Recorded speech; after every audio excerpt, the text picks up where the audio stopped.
تو اس لیے خوشی ہوئی کہ بہت سے بعد ہمارے مولانا شامل صاحب کو صحت مند دیکھ کر خوشی ہوئی. ساتھ میں ان کے پیر بیٹھے ہیں. شاہ صاحب نہیں آئے ہیں، لیکن اگر آپ کوفر میں احمد شاہ ہو تو پھر ویسے بھی کسی شاہ کی ضرورت نہیں.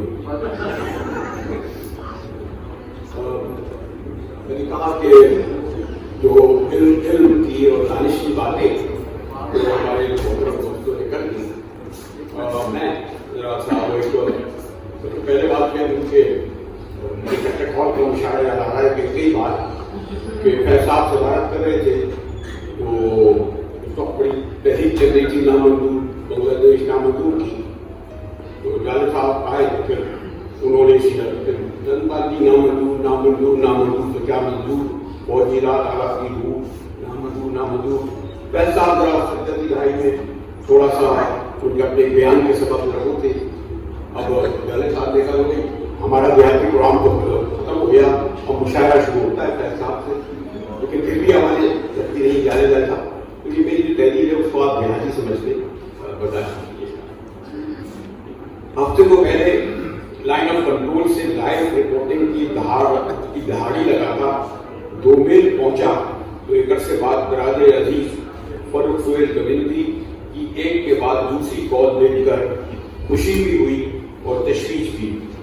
برادر گوندی ان سینکڑوں جیالوں میں تھے کہ جب سن 88 میں PPP اقتدار میں آئی تو شہید بی بی کی PPP چھوڑ کر شہید میر کی پارٹی کے راستے پر چل پڑے. سب کی دم توڑتی پارٹیوں میں بڑھ سفر گزارنے کے بعد جس طرح ہم نے اسکرین سے پیٹ لگا لیا، اسی طرح برادر گوندی نے قلم کی رسائی کا راستہ اختیار کیا. اس عشق پر نادم ہے مگر دل ہر بات ہے اس دل میں مجھے ظاہر نہ. جمہوری پبلیکیشن 2 دہائی پہلے محض ایک پبلشنگ ادارہ تھا، آج وہ ایک طرح اور بس بن گیا ہے. گھوم کر ماضی کے خون تھکتے کامریڈوں کو تلاش کرتے ہیں، کتابیں لکھواتے ہیں بلکہ بنوا کر دیتے ہیں. معذرت کے ساتھ اس کار خیر میں کسی مان و ملال اور دال ملنے کے بجائے بازاری زبان میں گالیاں کھا کے بدمزہ نہیں ہوتے. یہ ذرا بھٹک گیا. بھائی گوندی نے تحقیق کی تھی کہ آپ کی زبان اسکرین نے بدزبان کر دی ہے.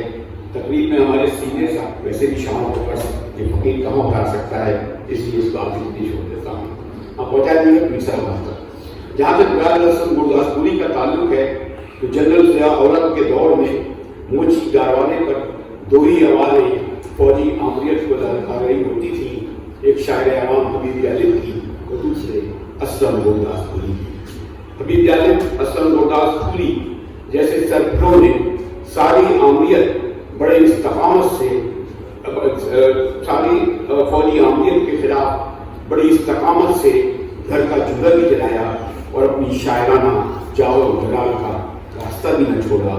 بختائے دل کھانے دے کے تمام تھانے دامن ہوا دریدہ لکھا نہیں قصیدہ سڑکوں پہ مارا کھائی جمہوریت آئی.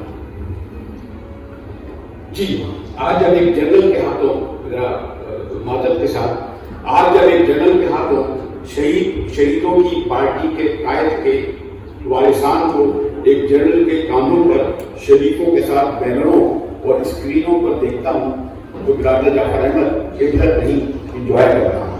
کہاں قاتل بدلتے ہیں فقط چہرے بدلتے ہیں، اگر اپنا سفر ہے پاس میں بھی ساتھ چلتے ہیں.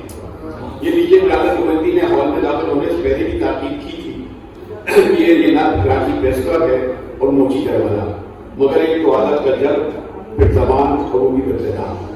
تو گستاخی ماں کتاب کے اوراق پر پلٹنے اس کے اقرار پر پہنچا تو ایک مصیبت پہنچ چکا تھا کہ یہ بھاری پتھر ہے. محاورے کی زبان میں اسے چومنے کے لیے اپنے عزیز دانشوران ڈاکٹران مسند پر بیٹھے جعفر احمد کے لیے چھوڑ دیتا ہوں کہ اگر چند جملے گرداس پوری صاحب کے عالمانہ محکمانہ کام پر لگے تو جہالت چٹکنے لگی. 400 سال تاریخ اس میں فلسفیوں دانشوروں نے جو تاریخ ساز کا کردار ادا کیا ہے، آج کے دور میں اسے انہوں نے دوبارہ زندہ کر دیا ہے. اس لیے میں اپنی گفتگو کو یہاں تک اس دعا کے ساتھ گرداس پوری کے ہدایت کروں گا کہ دور میں سالور رہے گردش میں پیمانہ رہے، میں کشوں کے سر پہ جائے تیرے مہمان